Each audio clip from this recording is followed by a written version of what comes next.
बिस्मिल्लाहिर्रहमानिर्रहीम। अस्सलामुअलैकुम my dear students.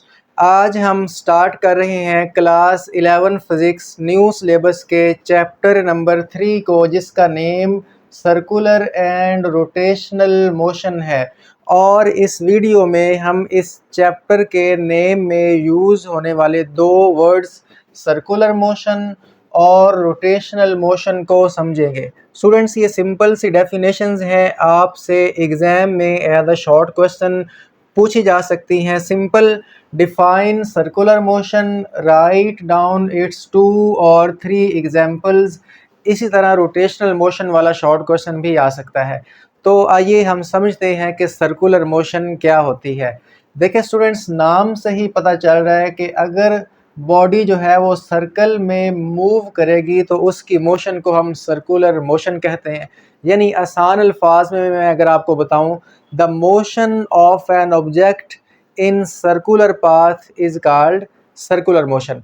हम अपने इर्द गिर्द चीज़ों को देखते हैं कि जो सर्कल में मूव कर रही हैं। जिस तरीके से अगर आप हमारी अर्थ को देखें तो अर्थ सन के अराउंड एक सर्कुलर ऑर्बिट के अंदर मूव कर रही है, तो इसकी मोशन भी सर्कुलर मोशन है। इसी तरह जो चाँद है वो ज़मीन के गिर्द एक सर्कुलर ऑर्बिट में मूव कर रहा है, इसकी मोशन भी सर्कुलर मोशन है। यानी हम जिस प्लैनेट पे रह रहे हैं वो खुद एक सर्कुलर मोशन में है। इस तरह अगर आप किसी रस्सी के साथ कोई चीज़, पत्थर वगैरह या बोतल वगैरह कुछ भी चीज़ बांध कर उसको इस तरह घुमाते हैं, तो वो जो ऑब्जेक्ट है जो रस्सी के साथ बंधा हुआ है वो भी सर्कल के अंदर घूम रहा है। तो सिंपल हमारे इर्द गिर्द बहुत सारी ऐसी चीज़ें हैं जो सर्कल में मूव करती हैं। जिस गाड़ी में आप सफ़र करते हैं, बाइक में, उसका टायर भी घूम रहा होता है, ऐसे ही है ना। पंखे को देखें तो पंखा भी घूम रहा है। तो सर्कुलर मोशन के अंदर बहुत सारे ऑब्जेक्ट्स हैं। तो सर्कुलर मोशन क्या होती है? कोई भी ऑब्जेक्ट जो सर्कल में मूव कर रहा है उसकी मोशन को हम सर्कुलर मोशन कह सकते हैं। लेकिन हम इसको थोड़ा सा मज़ीद अच्छे तरीके से इसको डिफ़ाइन करते हैं, प्रॉपर इसकी डेफिनेशन लिखते हैं। वो क्या है कि a motion in which body moves along a circular path. ये तो हमें पता चल गया कि ये ऐसी मोशन है जिसमें बॉडी सर्कुलर पाथ में मूव करेगा, ठीक है। Around an axis of rotation. अब आप जानते हैं जब भी बॉडी सर्कल में मूव करता है तो उसका कोई ना कोई एक्सिस ऑफ रोटेशन ज़रूर होता है, ठीक है। और वो आमतौर पर सेंटर के अंदर होता है। एक्सिस ऑफ रोटेशन जो है that lies outside the body is called circular motion. ये बहुत इंपॉर्टेंट कंडीशन है कि एक बॉडी सर्कुलर पाथ में मूव तो कर रही है, लेकिन जो उसका एक्सिस ऑफ रोटेशन है बॉडी का, वो बॉडी से बाहर है, तो तब उसकी मोशन को हम सर्कुलर मोशन कहेंगे। एग्जाम्पल देखिएगा, motion of earth around sun. जब अर्थ मूव कर रही होती है सन के अराउंड, ठीक है। अब अर्थ जो है वो अपने ऑर्बिट में मूव कर रही है, लेकिन इसका अगर आप एक्सिस ऑफ रोटेशन देखें तो वो सन में से पास हो रहा है, चूँकि सन के गिर्द मूव कर रही है। तो लिहाजा एक्सिस ऑफ रोटेशन अर्थ के पास नहीं है, किसके अराउंड है? सन के अराउंड है। तो एक्सिस ऑफ रोटेशन जो बॉडी मूव कर रही है उसके आउटसाइड लाई कर रहा है। इसी तरह motion of an electron around the nucleus. आप जानते हैं कि सेंटर के अंदर हमारे पास पॉजिटिव न्यूक्लियस होता है और उसके गिर्द नेगेटिव जो चार्ज, जिसको हम इलेक्ट्रॉन का नाम देते हैं, वो इस तरीके से मूव कर रहा है। अब ये बिल्कुल ऐसे ही जैसे ये सन है और ये अर्थ है। आप दोनों एग्जाम्पल्स को इस डायग्राम समझ सकते हैं। या ये न्यूक्लियस है पॉजिटिव और ये इलेक्ट्रॉन है। तो जब अर्थ सन के अराउंड मूव करती है तो इसका जो एक्स ऑफ रोटेशन है वो सन में से पास हो रहा होता है, ऐसे ही है ना। इस तरह जब इलेक्ट्रॉन न्यूक्लियस के गिर्द रिवॉल्व कर रहा है, मूव कर रहा है, तो उसका एक्स ऑफ रोटेशन भी न्यूक्लियस में से पास हो रहा है। यानी बॉडी सर्कल में मूव कर रही है लेकिन एक्स ऑफ रोटेशन बॉडी के पास नहीं है, बॉडी में से पास नहीं हो रहा, जिसके गिर्द मूव कर रही है उसमें से पास हो रहा है। समझ आई आपको? इस तरह motion of the moon around earth, चांद ज़मीन के गिर्द मूव कर रहा है सर्कुलर ऑर्बिट में, और एक्सिस ऑफ रोटेशन किस में से पास हो रहा है? जिसके गिर्द मूव कर रहा है अर्थ, उसमें से। वो इसका एक्सिस ऑफ रोटेशन है, वो इसका सेंटर पॉइंट है। सेंटर पॉइंट जो है एक्सिस ऑफ रोटेशन वहाँ पे लाई करता है। जिस तरह अर्थ अगर सन के गिर्द मूव कर रही है तो सन जो है देखें वो सेंटर है, ऐसे ही है ना। सन सेंटर में आ रहा है और अर्थ इस तरीके से सर्कल में मूव कर रही है और सर्कल का सेंटर सन बन गया। तो एक्सिस ऑफ रोटेशन सन में से पास हो रहा है, अर्थ में से पास नहीं हो रहा, तो अर्थ की मोशन सर्कुलर मोशन। ऐसे ही इलेक्ट्रॉन न्यूक्लियस के गिर्द मूव कर रहा है, तो जब इलेक्ट्रॉन सर्कुलर ऑर्बिट में मूव करेगा तो इसका सेंटर कौन बनेगा? न्यूक्लियस।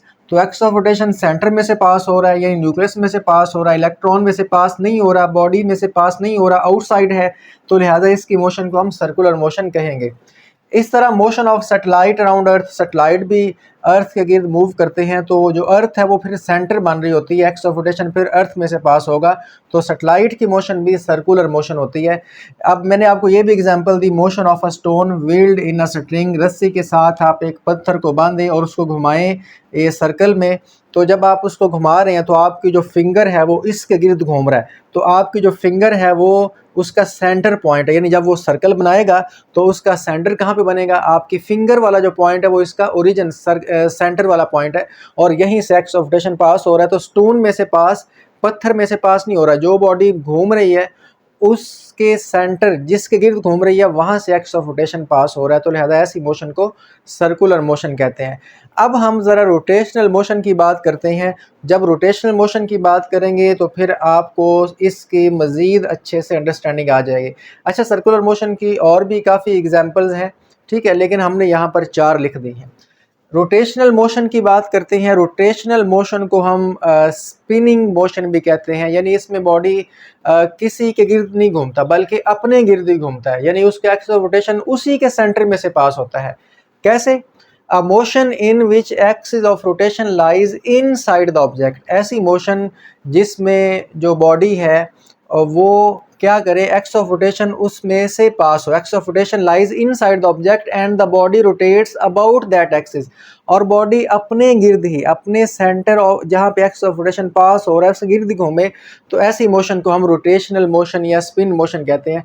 अगर आप छत वाला पंखा देखें तो छत वाले पंखे की जो रॉड होती है उसके गिर्द वो पर घूम रहे होते हैं, तो वो जो हमारे पास पंखा है वो किसी के गिर्द नहीं घूम रहा बल्कि एक ही जगह पे स्टिल है और अपने सेंटर, अपनी जो रॉड है, अपने एक्स ऑफ रोटेशन के गिर्द स्पिन कर रहा है या रोटेट कर रहा है। तो ऐसी मोशन को रोटेशनल मोशन कहते हैं, क्योंकि एक्स ऑफ रोटेशन अब उस बॉडी के सेंटर में से पास और उस बॉडी के अंदर से पास हो रहा है, लाइज इनसाइड द ऑब्जेक्ट।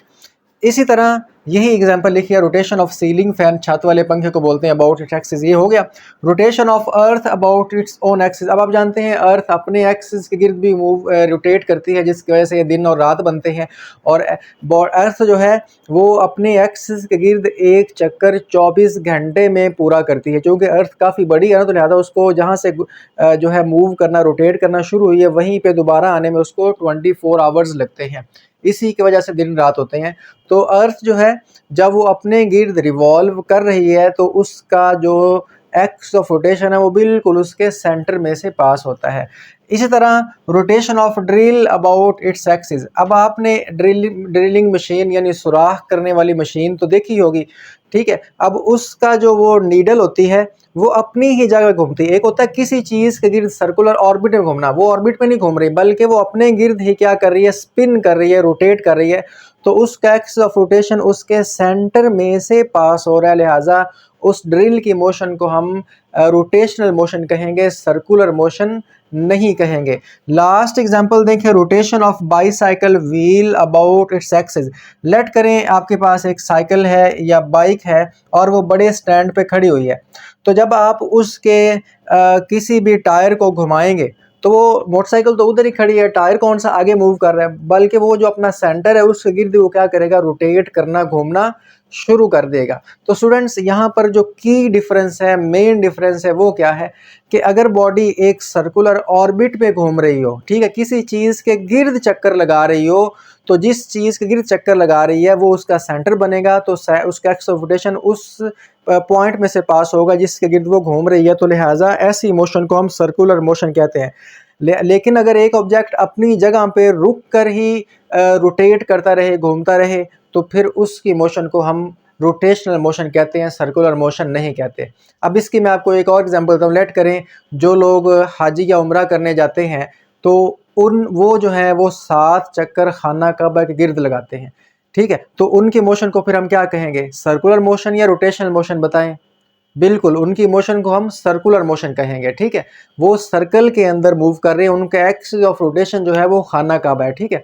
और अगर देखें मैं एक जगह खड़े होकर अपने गिर्द ऐसे मूव करना, घूमना शुरू कर दूं एक ही जगह पे खड़े होके, तो फिर मैं रोटेट कर रहा हूं, ठीक है।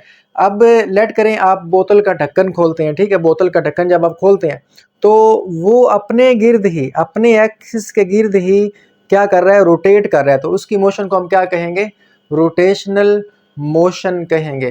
तो सिंपल सी बात, अगर एक्सिस ऑफ रोटेशन बॉडी से बाहर हो और बॉडी किसी सर्कल में मूव कर रही हो तो ऐसी मोशन को हम सर्कुलर मोशन कहते हैं। लेकिन अगर बॉडी जो है वो मूव ना कर रही हो बल्कि सिर्फ घूम रही हो एक ही जगह पे, जिस तरीके से एक लट्टू होता है वो अपनी जगह पे खड़े होकर इस तरह घूमता रहता है, ठीक है, तो ऐसी मोशन को फिर हम क्या नाम देते हैं, रोटेशनल मोशन का। तो इस चैप्टर के अंदर हमने सर्कुलर मोशन और रोटेशनल मोशन को डिस्कस करना है। जारी बात है, जब बॉडी सर्कल में मूव करेगी तो वो कुछ ना कुछ डिस्टेंस भी कवर करेगी जिसको हम एंगुलर डिस्प्लेसमेंट का नाम देंगे। जब बॉडी सर्कल के अंदर मूव करेगी, सर्कुलर मोशन करेगी, तो जारी बात है उसकी कुछ ना कुछ वेलोसिटी भी होगी, कितनी फास्ट घूम रही है या कितनी स्लो घूम रही है ना, तो वहाँ पे वेलोसिटी को भी हम पढ़ेंगे, एंगुलर वेलोसिटी के जिस नाम देते हैं एंगुलर। इस तरह जब बॉडी सर्कल में मूव करेगी तो उसकी वेलोसिटी चेंज होगी तो एक्सेलरेशन भी होगा जिसको हम एंगुलर एक्सेलरेशन का नाम देंगे।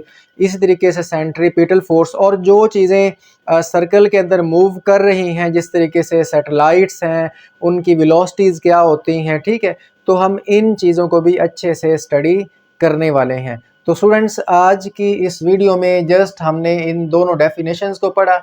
अब इस नेक्स्ट वीडियो में हम एंगुलर डिस्प्लेसमेंट को पढ़ेंगे। अगर आप एंगुलर डिस्प्लेसमेंट को अभी समझना चाहते हैं तो यहाँ पर ये वीडियो आ रही है, इस पर क्लिक करके आप समझ सकते हैं। इसी के साथ ही मुझे इजाज़त दीजिए, मिलते हैं नेक्स्ट वीडियो में, तब तक के लिए अल्लाह हाफिज़।